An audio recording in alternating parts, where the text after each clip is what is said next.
Pernah nggak sih kamu berpikir kenapa kita harus bertutur kata yang baik? Apalagi gimana cara kita untuk memilih informasi yang benar dan salah? Sebenarnya semua itu kita pelajari dalam filsafat, terutama dalam komunikasi. Dalam filsafat ada 3 cabang utama yang harus kita pahami, terutama di era digital seperti sekarang ini. Apa aja sih? Simak penjelasan berikut ini. Yang pertama ada etika. Etika adalah suatu cabang ilmu yang mengkaji tentang sifat manusia dari yang baik dan yang buruk. Dalam komunikasi, etika berfungsi sebagai panduan untuk kita menilai perbuatan kita kepada seseorang apakah perbuatan kita pantas atau malah menyakiti orang lain. Seperti menyebarkan berita hoax tentang seseorang, mencuri karya orang lain, atau melakukan plagiat terhadap karya orang lain tanpa seizin penciptanya. Yang kedua ada epistemologi. Epistemologi itu seperti bagaimana sih kita tahu bahwa informasi itu benar? Nah, di media sosial sekarang, kita banyak sekali menerima informasi-informasi, tapi tidak semua dapat kita percaya. Bisa jadi itu berita hoax atau hanya rekaan seseorang. Nah, jadi situlah epistemologi berperan. Sebagai ilustrasi, informasi yang kita dapat dicek ulang dengan menggunakan sumber-sumber yang lebih kredibel, seperti jurnal-jurnal ilmiah, laporan resmi pemerintah, atau lembaga pers yang terpercaya. Yang ketiga, filsafat bahasa dan makna, yaitu bagaimana kata-kata memiliki arti. Satu kata bisa memiliki arti yang berbeda, tergantung konteks dan cara penyampaiannya. Dari ketiga cabang ini, etika memiliki peran yang sangat penting. Karena tanpa etika, pengetahuan dan komunikasi bisa disalahgunakan. Di era digital sekarang, informasi bisa menyebar ke jutaan orang dalam hitungan detik. Jadi, bijak dalam berkomunikasi bukan pilihan, tetapi keharusan. Setelah kita mengetahui 3 cabang utama dalam filsafat, selanjutnya kita harus mengetahui aliran-aliran filsafat dalam komunikasi. Mungkin kamu bertanya, kenapa sih kita harus belajar aliran dalam filsafat? I don't ever slow up, no I don't take shit. I got no love for the fakeness. If you wanna play tough and wanna hate this, I'll always show up.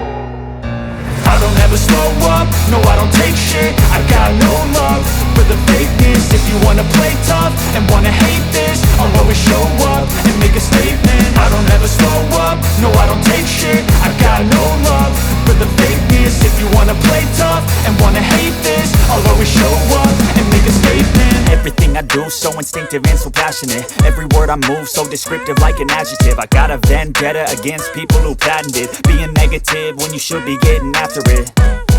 I got facts over tracks, this and that. Spitting slow, spitting fast. I could roast, I could gas. Think I'm okay at last, but I don't know if that can erase all the past. And the pettiness, a reflection of the emptiness. Hilarious, you think you're worth my time, you're delirious. Mysterious, because you hide behind a fake exterior. Inferior, you know I'll always be a bit superior. Get off of me, this ain't no humble brag. I want you to hear words, you can say them back. I want you to feel free from the chains at last, and to believe in what you got, it was built to last, yeah.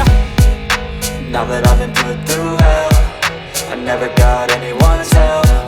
I had to do it all myself. I don't ever slow up, no I don't take shit. I got no love for the fakeness. If you wanna play tough and wanna hate this, I'll always show up and make a statement. I don't ever slow up, no I don't take shit. I got no love for the fakeness. If you wanna play tough and wanna hate this, I'll always show up and make a statement. Gonna learn the consequence of being incompetent. Mental health is confidence, dreams and some modestness. I'm not here to save the day, that's for you to take away. I could play a million mind games, but instead I say something not illogical, something that is topical. Rub it on and watch it go, make yourself unstoppable. Ini adalah etika terapan. Etika terapan ini adalah saat etika dibawa ke kasus nyata yang spesifik. Contohnya etika medis, etika bisnis, atau etika lingkungan. Intinya gimana teori etika tadi dipraktikkan di situasi tertentu. Baiklah, sekarang kita masuk ke poin yang terakhir, yaitu etika dalam komunikasi massa. Apa itu etika komunikasi massa? Etika komunikasi massa merupakan aturan atau prinsip moral yang harus dipatuhi sebuah media untuk menyampaikan informasi kepada publik. Di teori komunikasi massa ini kita memahami bagaimana media itu bisa sangat berpengaruh terhadap pendapat masyarakat. Teori komunikasi massa Ada beberapa teori. Yang pertama ada teori jarum hipodermik. Selanjutnya ada teori uses and gratification. 3. Ada teori agenda setting. Keempat, ada teori kultivasi. Di dalam perspektif Islam, komunikasi harus dilakukan dengan prinsip kejujuran, amanah, dan tabayun. Artinya, kita nggak boleh menyebarkan informasi sebelum memastikan kebenarannya. Nah, komunikasi massa memiliki beberapa fungsi utama, yaitu memberikan informasi, edukasi, dan hiburan. Namun, di balik itu semua, ada tanggung jawab besar. Media harus menyampaikan informasi yang benar, tidak memprovokasi, dan tidak merugikan masyarakat. Setiap kata yang kita ucapkan akan menjadi dampak untuk orang lain. Jadi, apakah kamu sudah siap menjadi komunikator yang baik?